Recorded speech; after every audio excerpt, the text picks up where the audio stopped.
यूं तो ब्रह्मांड में अनेकों उल्कापिंड, ग्रह उपग्रह के एक दिशा से दूसरी दिशा की ओर जाने की गतिविधियां लगातार चलती रहती हैं, लेकिन इस बार भारतीय अंतरिक्ष एजेंसी इसरो के वैज्ञानिक खासी चिंता में आ गए हैं। दरअसल धरती के करीब एक विशाल उल्कापिंड आ रहा है। इस उल्कापिंड का नाम एपोफिस है, जिसकी निगरानी भारतीय अंतरिक्ष अनुसंधान संगठन इसरो कर रहा है।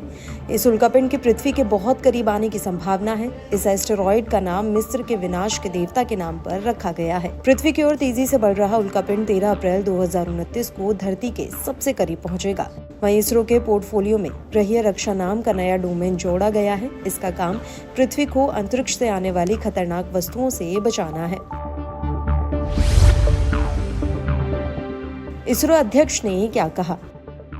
इसरो के अध्यक्ष डॉक्टर सोमनाथ ने कहा कि एक बड़ा एस्टेरॉयड हमारी मानवता के लिए खतरनाक हो सकता है।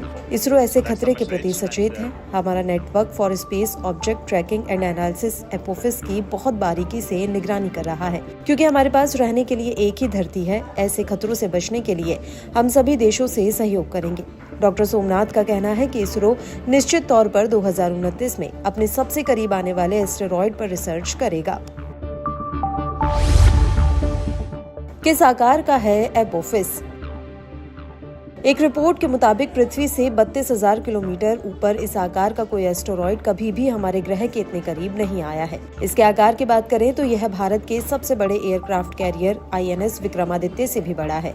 इसका अनुमानित व्यास 340 से 450 मीटर है। 140 मीटर के व्यास से ऊपर का कोई भी उल्कापिंड पृथ्वी के करीब से गुजरता है तो उसे खतरनाक माना जाता है। इसे लेकर नेट्रा के head doctor AK Anil Kumar ने कहा कि ऐसा बड़ा उल्कापिंड तबाही ला सकता है। एस्टेरॉयड के पृथ्वी से टकराने की कितनी संभावना? एपोफिस को लेकर नासा और इसरो के वैज्ञानिक चौकन्ना हो गए हैं। बता दें कि एपोफिस को पहली बार 2004 में खोजा गया था।